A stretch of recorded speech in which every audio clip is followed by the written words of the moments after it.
नमस्कार, आप देख रहे हैं कालचक्र। मैं आपके साथ पूजा राठौर शर्मा और हमारे साथ विंध्याचल से जुड़े हैं प्रश्न कुंडली विशेषज्ञ पंडित सुरेश पांडे जी। पंडित जी, आपका बहुत बहुत स्वागत है। जय मां विंध्यवासिनी। कौन सा फूल दूर करेगा कर्ज? कौन सा फूल बढ़ाएगा मुनाफा? कौन सा फूल दिलाएगा शोहरत? कौन सा फूल बनाएगा बिगड़े काम? फूलों से कैसे मिलेगा पूजा का महाफल? जानने के लिए देखिए कालचक्र। तो चलिए, आज कालचक्र में प्रश्न कुंडली विशेषज्ञ पंडित सुरेश पांडे जी हमें बताएंगे कि कैसे अलग अलग मनोकामनाओं को पूरा करने के लिए अलग अलग फूलों का इस्तेमाल किया जा सकता है। साथ ही इन फूलों को खास तरीके से चढ़ाने पर अलग अलग देवी देवताओं की कृपा कैसे मिलेगी और आपकी पूजा सफल भी होगी। तो बने रहिए हमारे साथ और देखते रहिए कालचक्र। तो पंडित जी, आज की चर्चा को शुरू करने से पहले आप हमारे दर्शकों को सबसे पहले ये बताइए कि पूजा पाठ में फूलों का महत्व क्या होता है। देखो, हमारे यहाँ सनातन धर्म में कर्मकांड की जो विधा है उसमें पुष्प एक अनिवार्य विधा है देवताओं को प्रसन्न करने के लिए। 3 प्रकार की पूजा होती है। पहली पूजा होती है पंचोपचार, दूसरी पूजा होती है षोडशोपचार और तीसरी पूजा होती है राजोपचार और चौथी पूजा होती है मानस पूजा। ठीक है, तो जब हम पंचोपचार पूजन करते हैं तो उसमें भी गंधाक्षत पुष्प माने फूल, गंधाक्षत पुष्प धूप दीप नैवेद्य से पूजा करते हैं। और जब हम षोडशोपचार पूजन करते हैं तो उसमें ध्यान, आवाहन, आसन, पाद्य, अर्घ, आचमनी, स्नान, वस्त्र, उपवस्त्र, गंधाक्षत पुष्प, धूप दीप नैवेद्य, तांबूल, पुंगीफल, नीराजन।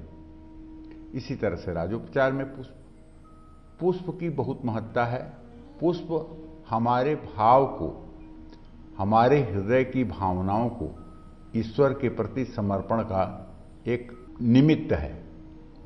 जो लोग पुष्प नहीं पाते हैं उनके लिए कहा गया है कि वो मानसिक रूप से पुष्प की परिकल्पना करते हुए देवी देवताओं को मानसिक पुष्प चढ़ाएं। तो जैसे दुर्गा सप्तशती में दुर्गा मानस पूजा आती है, तो मानस पूजा में भी कहा गया है कहलारोत्पल नाग केसर सरोजाख्यावली मालती मल्ली कैरव केतकादि कुसुमयी रक्ता सुमाराधवी पुष्पैमाल्य भरेण सुरविणय नाना रस स्रोत्सा ताम्राम्भोज निवासिनीं भगवतीं श्री चंडिकां प्रीतये। तो भाई, पुष्प का बहुत बड़ा महत्व है। यहाँ तक कि प्रभु श्री राम ने भगवान शिव की उपासना करते हुए कमल के फूलों से पूजा की थी और एक फूल जब कम पड़ा था तो उन्होंने अपनी आंख निकाल करके चढ़ाना चाहा था, इसीलिए उन्हें कमल नयन भी कहा जाता है। कमल नयन भी कहा जाता है। तो पुष्प की बड़ी महत्ता है सनातन धर्म में और देवी देवताओं की पूजा में पुष्प का अपने आप में बहुत महत्व है। जय मां विंध्यवासिनी। अच्छा पंडित जी, क्योंकि फूलों की महत्वता आप बता ही रहे हैं, तो अगर शादीशुदा रिश्तों में कड़वाहट आ रही हो, घर में कलेश बढ़ रहा हो या फिर बढ़ रहे डिप्रेशन, उसको लेकर किस तरह से इन फूलों की वजह से निजात मिल सकती है? इन सभी परेशानियों से पार पाने के लिए किस भगवान को कौन से फूल चढ़ाने चाहिए? देखिए, शादी होने के बाद वैवाहिक जीवन में अगर परेशानियां बढ़ रही हैं, दाम्पत्य जीवन में अगर सामंजस्य नहीं है, तो भगवान शिव को हर श्रृंगार, नागकेसर, धतूरा और बेले का फूल चढ़ाना चाहिए। विधिवत भगवान शिव, ये नहीं सीधे ले जाकर के आप फूल चढ़ा देंगे तो आपकी मनोकामना पूरी हो जाएगी। नहीं, पहले जल चढ़ाइए, फिर दूध चढ़ाइए, शहद चढ़ाइए, गन्ने का रस चढ़ाइए, घी चढ़ाइए, दही चढ़ाइए, फिर शिवलिंग को धोइए, फिर उसके बाद में वस्त्र, उपवस्त्र, गंधाक्षत के बाद जब फूल का नंबर आए तो उसमें हर श्रृंगार का फूल, नागकेसर का फूल, धतूरे का फूल या बेला का फूल। अगर ये चारों फूल संभव न हो तो इसमें से जो भी फूल आपको मिल जाए वो फूल अगर आप चढ़ाएंगे या उसकी माला बनाकर आप चढ़ाएंगे तो आपके वैवाहिक जीवन में जो कटुता बढ़ रही है वो भगवान शिव की कृपा से सामंजस्य के रूप में परिवर्तित हो जाएगा। घर में सुख समृद्धि और धन लाभ के लिए भगवान शिव को सफ़ेद मंदार, जिसको आंकड़ा भी कहते हैं, कुछ लोग इसको अकवन भी कहते हैं, तो मंदार भी कहते हैं। वो मंदार की मंजरी भगवान शिव के शिवलिंग पर अर्पित करने से भी सुख समृद्धि मिलती है। आप चाहते हैं कि आपके पास अच्छी गाड़ी हो, अच्छा मकान हो, सभी तरह की सुविधाएं हों, सुख हो, तो भगवान शिव को आपको चमेली का फूल चढ़ाना चाहिए। कर्ज से मुक्ति पाने के लिए भगवान शिव को कमल का फूल अर्पित करना चाहिए। शंख पुष्पी या बेलपत्र भी कर्ज मुक्ति के लिए चढ़ाया जाता है। मनचाहे गुणों वाली संतान पाने के लिए धतूरे का लाल फूल भोलेनाथ को चढ़ाना चाहिए। धतूरे का लाल फूल ना मिले तो सामान्य धतूरा भी आप चढ़ा सकते हैं। तनाव है, एंजाइटी है, डिप्रेशन है या मानसिक रोगों से आप ग्रसित हैं और इससे छुटकारा पाना चाहते हैं, तो आपको भगवान शिव को ढूंढ करके शेफालिका के फूल चढ़ाने चाहिए। शेफालिका के फूल चढ़ाने से 21 दिनों के अंदर डिप्रेशन, एंजाइटी जैसे रोग ठीक हो जाते हैं। भोलेनाथ को जूही के फूल चढ़ाने से जीवन में कभी भी अन्न धन की कमी नहीं होती है। इसी क्रम में परिवार में सुख शांति और स्वयं की लंबी आयु के लिए महादेव की सफेद कमल के फूलों से अर्चना करनी चाहिए। अगर शिवलिंग पर 1000 सफेद कमल के फूलों से भगवान शिव के 1000 नामों से अर्चन किया जाए और खास करके त्रयोदशी तिथि में किया जाए, तो निसंदेह मानिए कि आपकी जो मनोकामना होगी वो मनोकामना आपकी अवश्य पूरी होगी, इसमें कोई संदेह नहीं है। 3 पत्तियों वाला बेलपत्र शिव जी को चढ़ाने से हर कार्य में सफलता मिलती है। कोई भी कार्य ऐसा नहीं है जो 3 पत्ती वाले बेलपत्र को चढ़ाने पर असंभव हो। हाँ, बेलपत्री पर आपको लाल चंदन घिसकर या अष्टगंध घोल करके चमेली के कलम से अगर तीनों पत्तियों पर राम राम लिखा जाए और ऐसी 3 पत्तियां भगवान शिव को समर्पित की जाएं, तो आप मानिए कि आपकी मनोकामना सद्य सिद्ध हो जाएगी, इसमें कोई दो राय नहीं है। मान्यता है कि 3 पत्तों वाला बेलपत्र अर्पित करने से 3 युगों के पाप नष्ट हो जाते हैं, इसलिए बेलपत्र का बड़ा अच्छा विधान है। अगर जब भी आप किसी लंबी यात्रा पर निकलें और ख़ास करके अगर दिशाशूल में निकल रहे हैं या मुहूर्त नहीं है तब निकल रहे हैं, तब आपको अपने घर से पहले किसी शिवालय में जाना चाहिए और वहाँ से भगवान शिव को प्रार्थना करके उनके ऊपर चढ़े हुए बेलपत्र जो होते हैं उसमें से एक बेलपत्र ले करके अपने जेब में, ऊपर के जेब में, अपने शर्ट या कुर्ता के जेब में उसे डाल करके आपको यात्रा करनी चाहिए। और यात्रा से वापस आने के बाद उस बेलपत्र को आपको किसी पीपल के पेड़ के नीचे रख देना चाहिए। अगर ऐसा आप करेंगे तो यात्रा में आप पूर्ण रूपेण सुरक्षित रहेंगे और किसी प्रकार का आपको जोखिम नहीं उठाना पड़ेगा। जय मां विंध्यवासिनी। और चलिए एक बहुत ही जरूरी जानकारी हमारे दर्शकों के लिए, 4 अप्रैल को कालचक्र को 12 साल पूरे हो रहे हैं। आप अपने वीडियोस के माध्यम से कालचक्र के इस सुनहरे और बेमिसाल सफर का हिस्सा बन सकते हैं। पंडित सुरेश पांडे जी और कालचक्र की पूरी टीम का हिस्सा बन सकते हैं और उनका मनोबल बढ़ा सकते हैं। आप अपने वीडियोस हमारी ईमेल आईडी पर भेज सकते हैं। हमारी ईमेल आईडी नोट कीजिए, kalchakra@bagnetwork.in।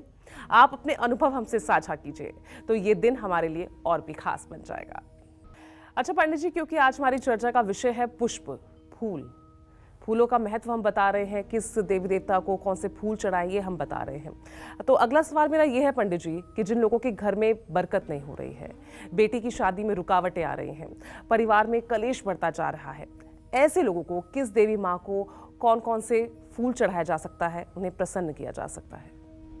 देखो, जिन लोगों के घर में उन्नति नहीं हो रही है, जिन लोगों के घरों में पूजा पाठ के बाद भी उन्नति नहीं हो रही है, विकास नहीं हो रहा है, विकास कार्य बिल्कुल अवरुद्ध हो चुका है, ऐसे लोगों को चाहिए कि माँ दुर्गा को या महालक्ष्मी को या दुर्गा के किसी रूप को कमल के फूल चढ़ाना चाहिए और गुलाब की पंखुड़ियाँ चढ़ानी चाहिए। ललिता सहस्रनाम या लक्ष्मी सहस्रनामावली का पाठ करते हुए 1000 नामों को क्रम अनुसार बोलते हुए उनके चित्र पर या श्री यंत्र पर या दुर्गा यंत्र पर समर्पित करना चाहिए।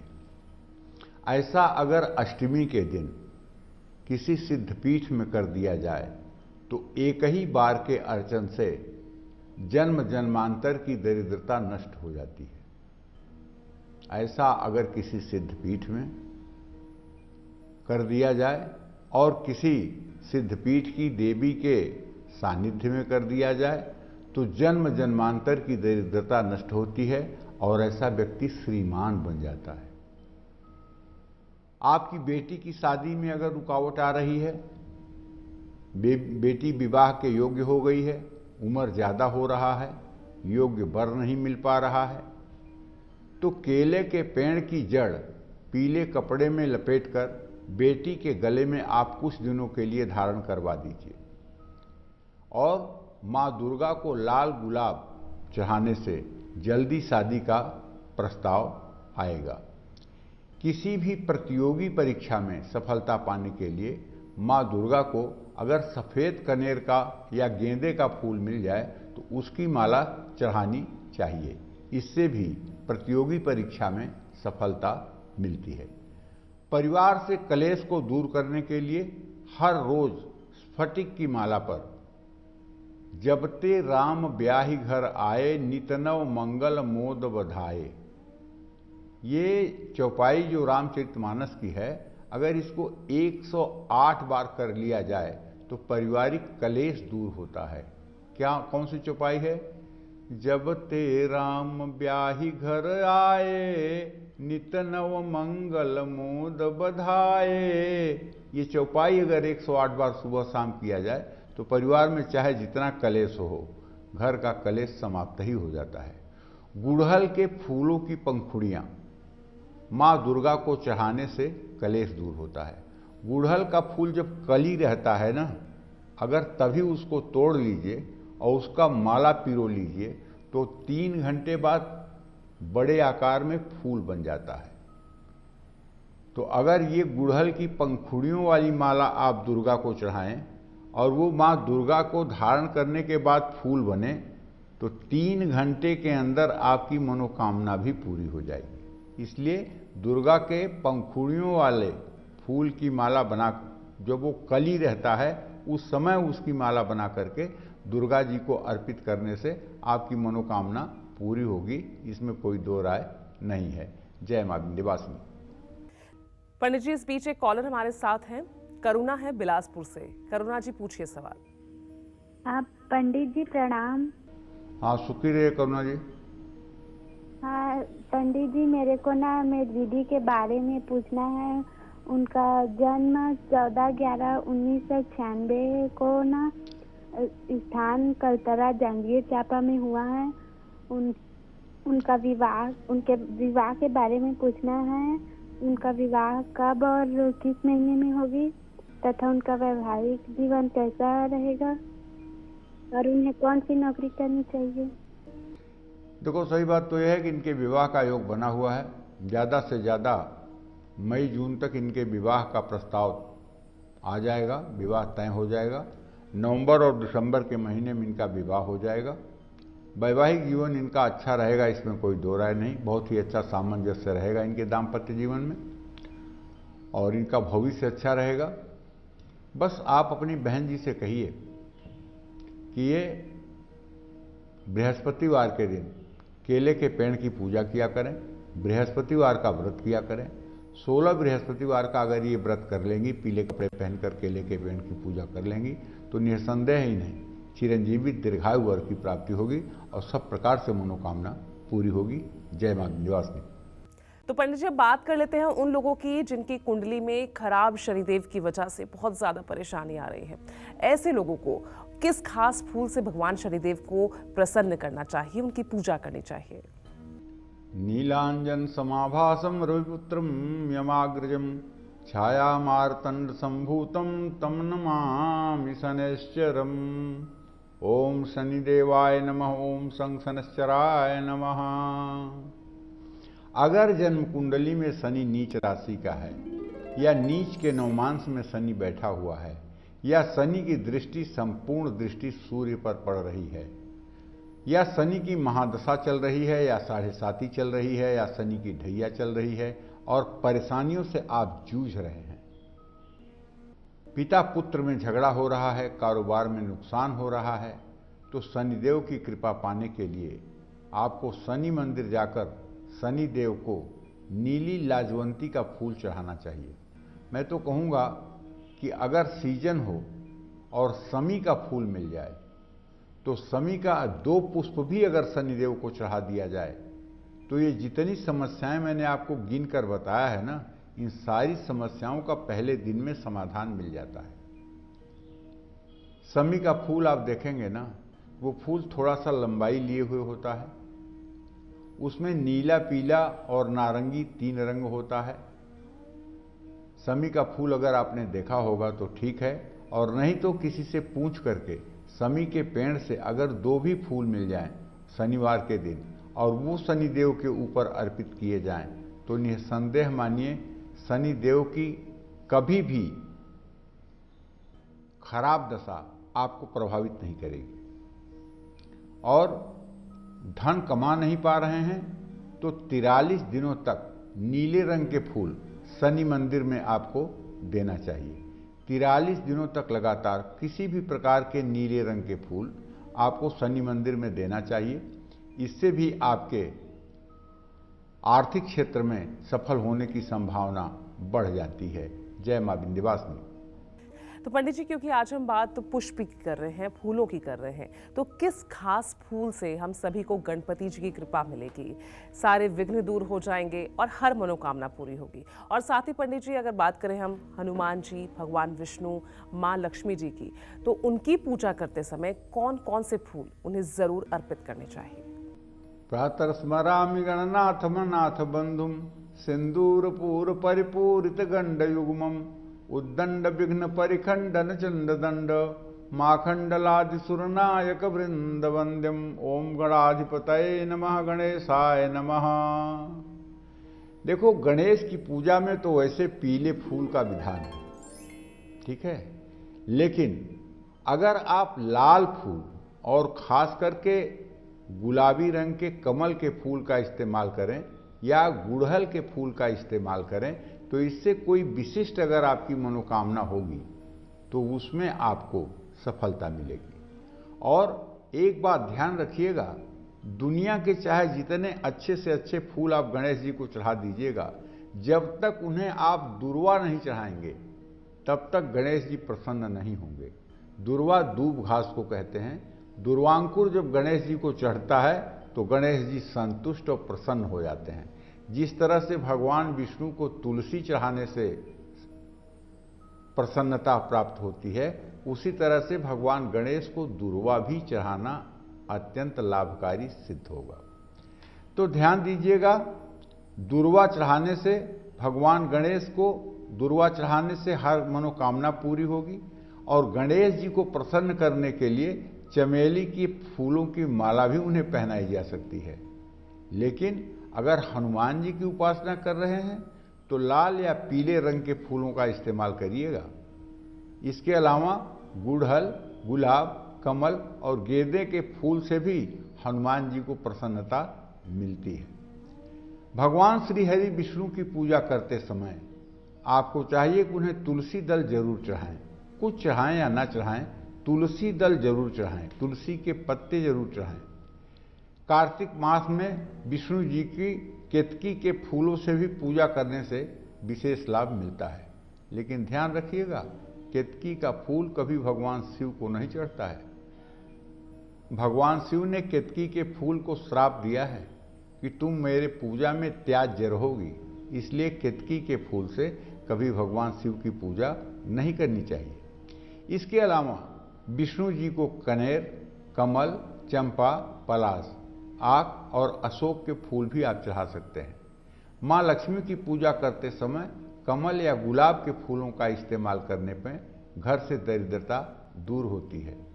अगर कमल का फूल ना मिले तो पीले फूलों से भी माँ महालक्ष्मी की पूजा अर्चना की जा सकती है।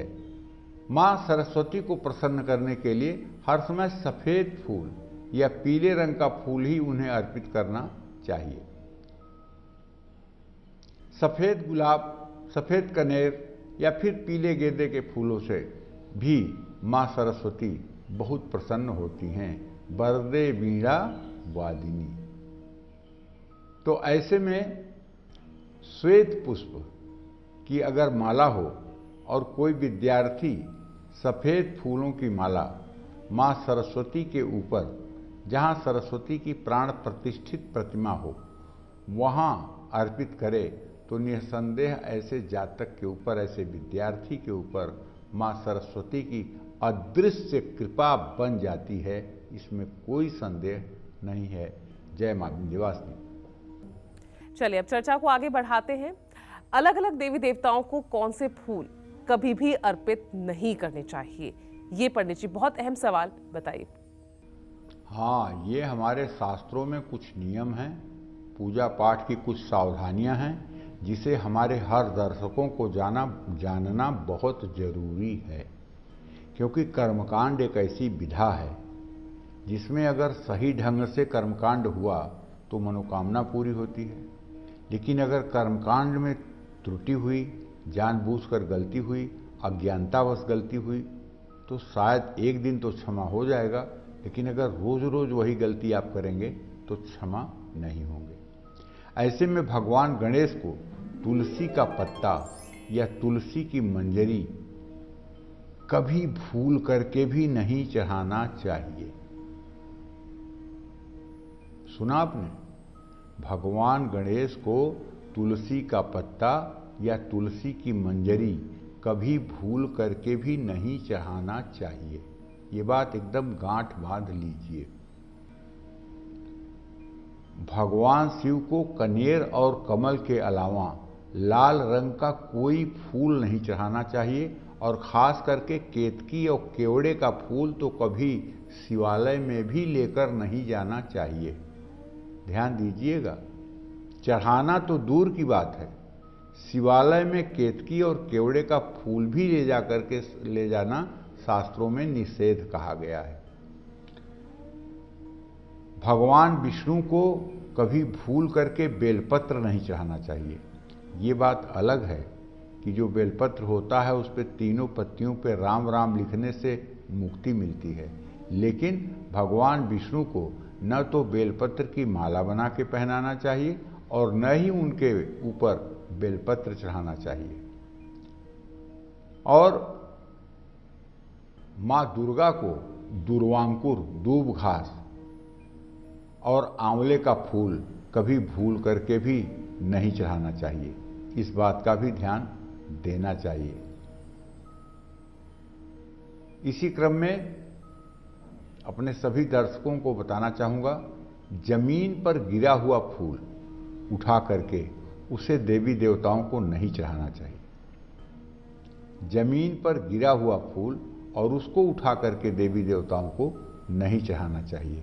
जूठे हाथ से यदि पुष्प का स्पर्श किया गया है तब भी उस पुष्प को किसी देवी देवता को नहीं चढ़ाना चाहिए। जय मां विंध्यवासिनी। चलिए पंडित जी, अब हमारे साथ एक कॉलर जुड़ गए हैं, हिमाचल प्रदेश से हैं ईश्वर। ईश्वर जी पूछिए सवाल। पंडित जी प्रणाम। हेलो। हाँ, सदा सुखी रहिए। गुरु जी, मैंने अपने हाँ बोलिए। बेटे के लिए, हाँ जी, अपने बेटे के लिए पूछना है और बेटी के लिए पूछना है पंडित जी। इनकी शादी नहीं हो रही, शादी कब तक हो जाएगी और फिर नौकरी कब तक लग जाएगी? बेटे की डेट ऑफ बर्थ है 27/7/1991 जी, और बेटी का है 7/7/1993। बेटी का जन्म कब का है? जन्म है 1:39 दिन में। ठीक है, मैं आपको बताना चाहूंगा, आपके बेटे के विवाह का योग अभी कम से कम 1 साल विलंब में है। अभी भी विलंब हो गया है, 32 साल का हो गया है। बेटे के विवाह के लिए ओम क्लीम पत्नीम मनोरमाम दे मनोवृत्तानुसारिणीम तारिणीम दुर्ग संसार सागरस्य कुलोद्भवाम क्लीम ओम। दुर्गा सप्तशती के अर्गला स्त्रोत का यह मंत्र है। आप अपने बेटे से कहें कि रोज़ 108 बार नहाने के बाद दुर्गा जी के चित्र के सामने घी का दिया जला करके इस मंत्र का जप करें तो निश्चित रूप से 40 दिनों के अंदर ही योग्य रिश्ता आ जाएगा। बेटी के बारे में जहाँ तक आपने प्रश्न किया है ईश्वर जी, तो मैं बताना चाहूँगा कन्या भाव का स्वामी मंगल है और उससे विवाह भाव का स्वामी शुक्र है। मंगल शुक्र दोनों की तृतीय एकादश स्थिति है। प्रश्नकाल के हिसाब से कह सकता हूँ कि बेटे से पहले बेटी के विवाह का संयोग बना हुआ है। सिर्फ आप अपनी सक्रियता दिखाइए, निश्चित रूप से सफलता मिलेगी। और जहाँ तक नौकरी का प्रश्न है, दोनों रोजगार परक रहेंगे, इसमें कोई दो राय नहीं है। जय मां विंध्यवासिनी। चलिए तो अब बात करते हैं आज के ईमेल कुंडली विजेता की। आज के हमारे ईमेल कुंडली विजेता हैं उत्तराखंड के हल्द्वानी के रहने वाले लोकेश राज चौधरी। इन्होंने हमें ईमेल करके अपने करियर और शादी से जुड़ी परेशानियों के बारे में जानना चाहा है। तो चलिए पंडित जी से जान लेते हैं इनकी समस्या का समाधान क्या है। पंडित जी, इनकी डिटेल्स हैं। नाम है लोकेश राज चौधरी, जन्म की तिथि है 18 दिसंबर 1991, जन्म का समय है 9:30 सुबह और जन्म का स्थान है उत्तराखंड का हल्द्वानी। तो पंडित जी, इनका पहला सवाल है कि इन्होंने LLB की है और हल्द्वानी कोर्ट में ये प्रैक्टिस कर रहे हैं, तो इस फील्ड में इनका भविष्य कैसा रहेगा आगे। सवाल इनका दूसरा है कि जिस लड़की से ये प्यार करते हैं उससे शादी हो पाएगी या नहीं। इनका मकर लग्न में जन्म हुआ है और इनकी जन्म राशि जो है वो मेष राशि है।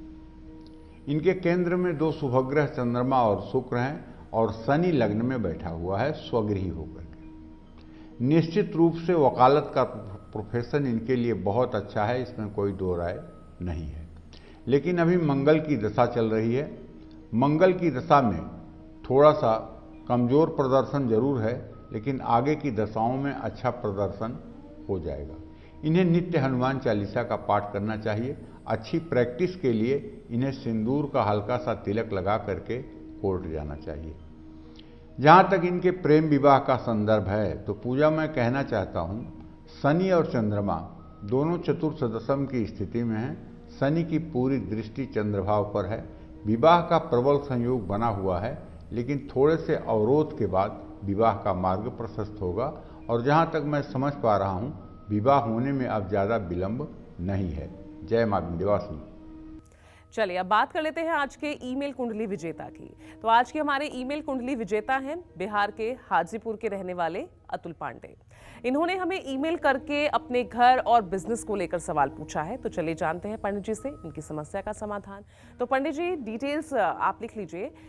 नाम इनका अतुल पांडे है, जन्म की तिथि है 10 दिसंबर 1998, जन्म का समय है दोपहर 12:15 और जन्म स्थान है बिहार का हाजीपुर इलाका। तो पंडित जी, इनके 2 सवाल हैं। पहला सवाल है कि गांव में इनका घर कब तक बन पाएगा, और दूसरा इनका सवाल है कि जो बिजनेस ये करते हैं उसमें इनका पैसा कहीं फंसा हुआ है, वो कब तक वापस मिल पाएगा। ऐसा है अतुल, तुम्हारा जन्म कुंभ लग्न में और सिंह राशि में हुआ है। तुम्हारी कुंडली में केतु बृहस्पति के साथ गुरु चांडाल योग बनाता हुआ लग्न में है। राहु मंगल के साथ सप्तम भाव में ग्रहण दोष बनाता हुआ स्थित है और सूर्य बुध की स्थिति दशम भाव में। ये बुधादित्य योग आपके व्यवसाय के लिए तो अच्छा है, लेकिन आपका आजीविका और पराक्रम भाव का स्वामी मंगल है जो मृत्यु भाव में बैठा हुआ है। इसलिए व्यवसाय में बहुत उन्नति के लिए आपको बहुत संघर्ष करना पड़ेगा। व्यवसाय में उन्नति के लिए आपको बहुत संघर्ष करना पड़ेगा, लंबा संघर्ष करना पड़ेगा। अगर आप चाहते हैं कि आपको संघर्षों से निजात मिले तो आपको रोज 24 मिनट ओम नमः शिवाय का जप करना चाहिए।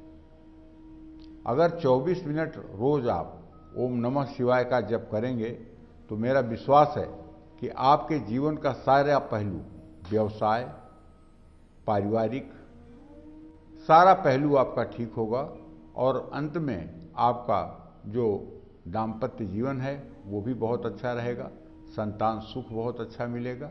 लेकिन जरूरी है कि आप ओम नमः शिवाय का जप आजीवन करें, क्योंकि आपको निर्णय लेने में दुविधा की स्थिति उत्पन्न होती है। आप इतने क्रिएटिविटी के लोग हैं, सिंह राशि के लोग कितने तेजस्वी होते हैं, उसमें भी अगर आपके मन में दुविधा की स्थिति उत्पन्न होती है तो इसका कारण आप समझ लीजिए कि राहु के साथ चंद्रमा का होना। लेकिन चूंकि राहु आपका सिर्फ 51 कला पर है और चंद्रमा आपका 18 डिग्री पर है, ज़्यादा इसका प्रभाव नहीं पड़ेगा, लेकिन फिर भी कभी कभी इसका प्रभाव पड़ेगा। खासकर पूर्णिमा और अमावस्या पर आप काफ़ी दिग्भ्रमित रहेंगे।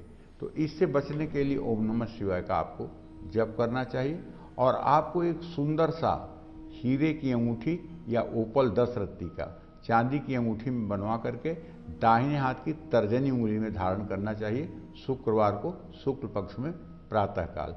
इससे भी आपका भाग्योदय जरूर होगा। जय मां विंध्यवासिनी।